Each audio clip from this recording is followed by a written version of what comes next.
Kahlenberg Heights, overlooking Vienna, September 12, 1683. The air is cold, thick with the stench of gunpowder, sweat, and 2 months of death. Rain-soaked banners, once brilliant crimson and gold, now lie like bloody rags in the sucking mud. Below, the city of Vienna is a wounded beast, its shattered walls gaping like mouths frozen in a silent scream.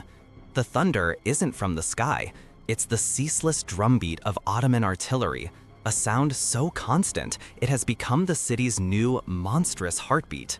From the trenches, a man named Ernst Rüdiger von Starhemberg, his face a mask of grime and exhaustion, squints into the dawn.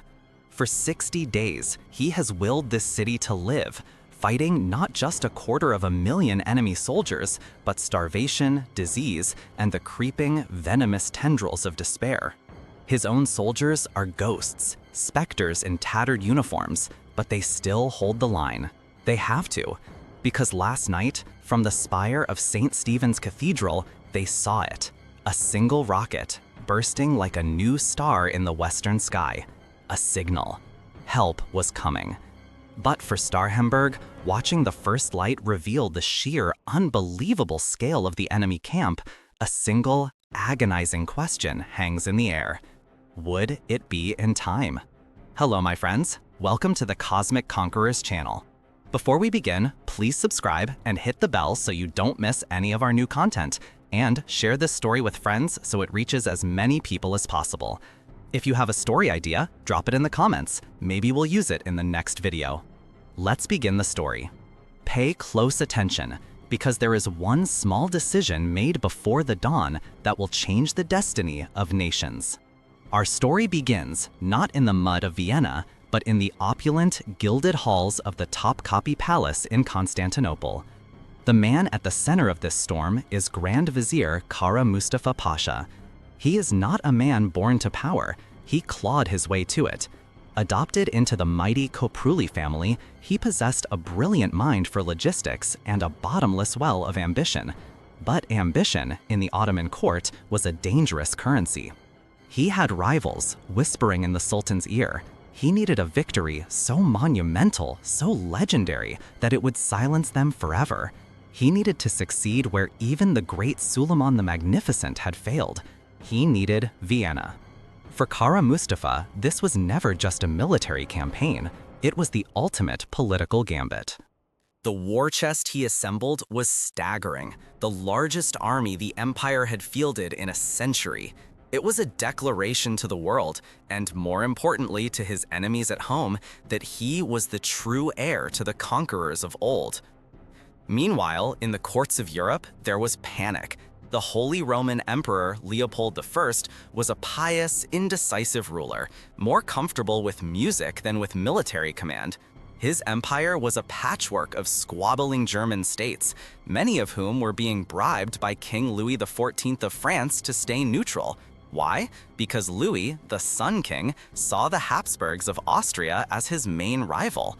A devastating Ottoman invasion on his enemy's eastern flank? Well, that was just good politics. It's a bit of dark irony, isn't it? While one Christian king was calling for a crusade, another was quietly hoping it would fail. Politics makes for the strangest of bedfellows. The weight of Vienna's defense fell upon Count von Starhemberg.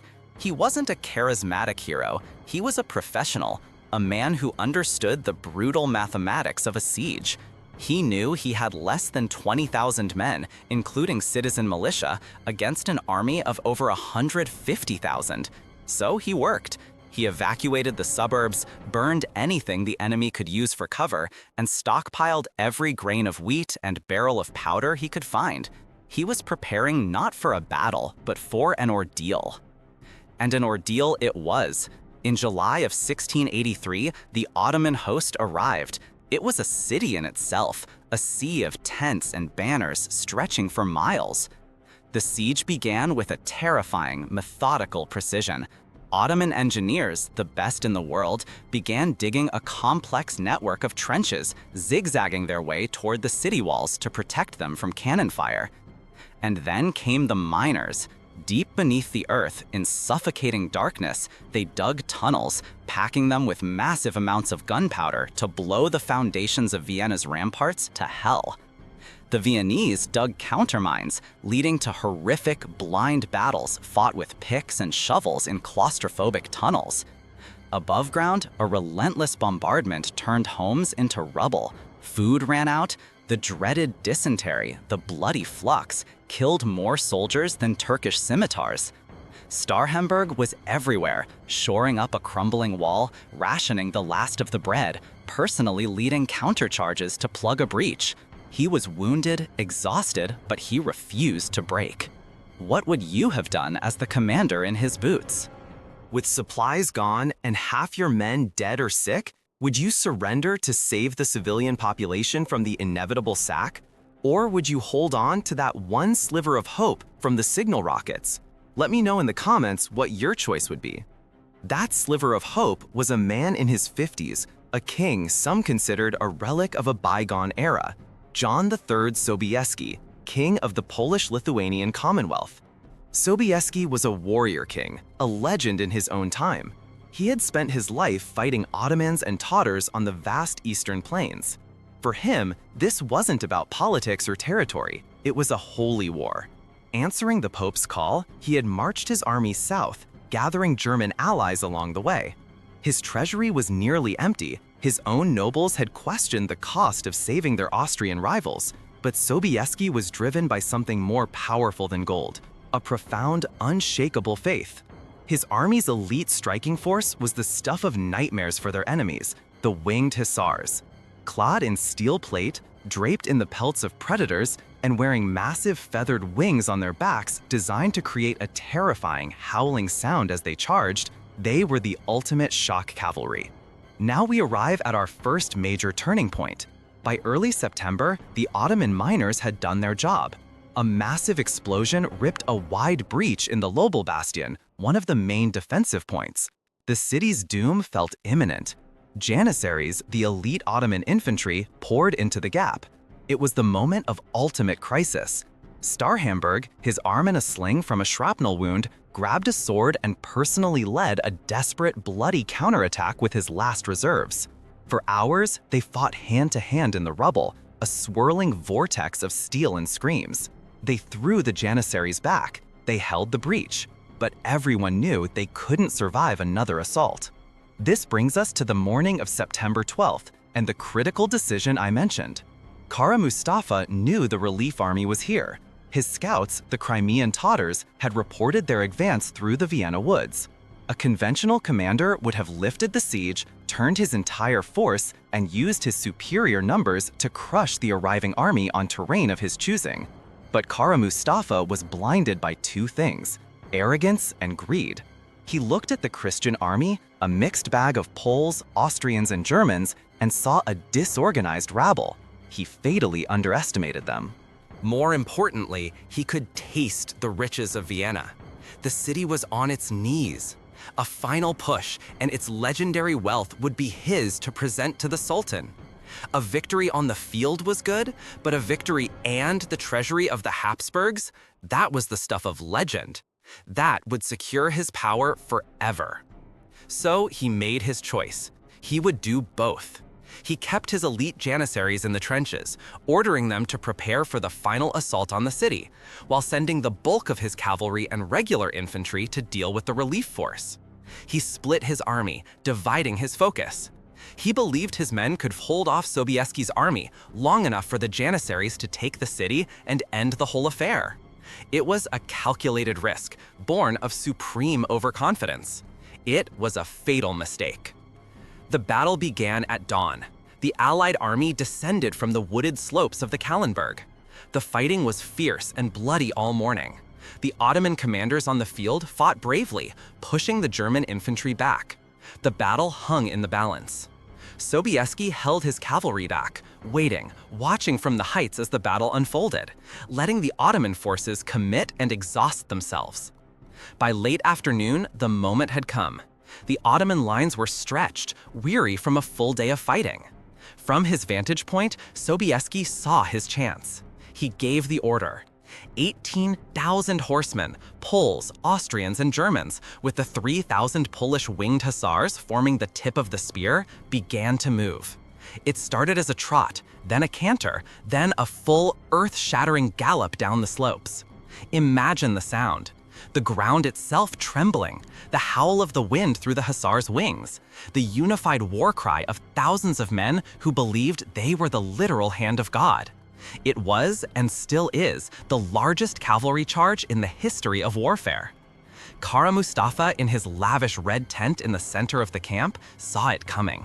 He watched in disbelief as a tsunami of steel and horseflesh crested the hill and bore down on his position. His lines, already weakened, simply disintegrated. The charge didn't just break the Ottoman army, it vaporized it. The hussars smashed through the Sipahi cavalry, trampled the weary infantry, and aimed directly for the heart of the camp. The panic was total. The Ottoman army, which had held an empire at its mercy for 2 months, shattered into a terrified mob and fled. And here is the twist, the revelation that reframes everything. As Sobieski's men stormed the camp, they found it in a state of bizarre preparation, not for battle, but for plunder. The Janissaries, the best soldiers in the Ottoman army, were still in the siege trenches, their packs ready, waiting for the order to storm the walls and begin the sack of the city. Kara Mustafa's focus was never truly on the battle behind him, it was on the prize in front of him. His greed, his political need for a spectacular triumph, complete with treasure carts of gold, had made him strategically blind. He was defeated not by Sobieski's charge alone, but by his own ambition long before the first horse ever left the trees. The Tatars who were supposed to screen his army had abandoned the field to loot, a betrayal born from a campaign that had prioritized wealth over discipline. In the end, the very prize he coveted was the instrument of his undoing. The aftermath was surreal. The defenders of Vienna, skeletal and weeping, emerged from the gates to greet their saviors. The abandoned Ottoman camp was a treasure trove of unimaginable wealth. But for Kara Mustafa, there was only disgrace. He retreated, executing subordinate commanders to deflect blame, but it was no use. Back in Constantinople, his rivals finally had the ammunition they needed. The Sultan sent his agents. On Christmas Day, in Belgrade, Kara Mustafa was presented with a silk cord. He knelt, and in accordance with tradition, was strangled. Standing in the captured, opulent tent of the Grand Vizier, surrounded by riches beyond imagination, John Sobieski did not revel in triumph. He saw the cost, the mountains of dead on both sides. He looked upon the ruin and the glory and penned a letter to the Pope, paraphrasing Julius Caesar but giving credit to a higher power.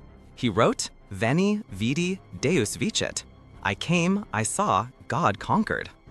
And then, as an aide cataloged the captured goods, he presented the king with a simple silk cord, found on the body of an Ottoman dignitary. It was an instrument of execution, a quiet, potent symbol of the brutal politics that drove this war. It was a reminder that for every victor, a price is paid, and that the great game of empires would continue, with or without the men who fought here today. A shadow fell across the entrance of the tent as a new dispatch rider arrived. So, I have to ask you, who do you think bore the true guilt for this day? Was it Kara Mustafa, driven by personal ambition? Or was he just a product of a political system that demanded ever greater conquest? And what about Louis XIV, whose scheming prolonged the crisis? If you were on the Sultan's council, what would you have changed to prevent such a disaster? Let me know your thoughts. And with that, we've reached the end of the story, but stories don't end here. If you liked this one, don't forget to like and subscribe to the channel so you don't miss any new stories. And if something caught your attention, leave it in the comments and let's discuss it together. I'll be waiting for your opinions. See you in the next story. Goodbye.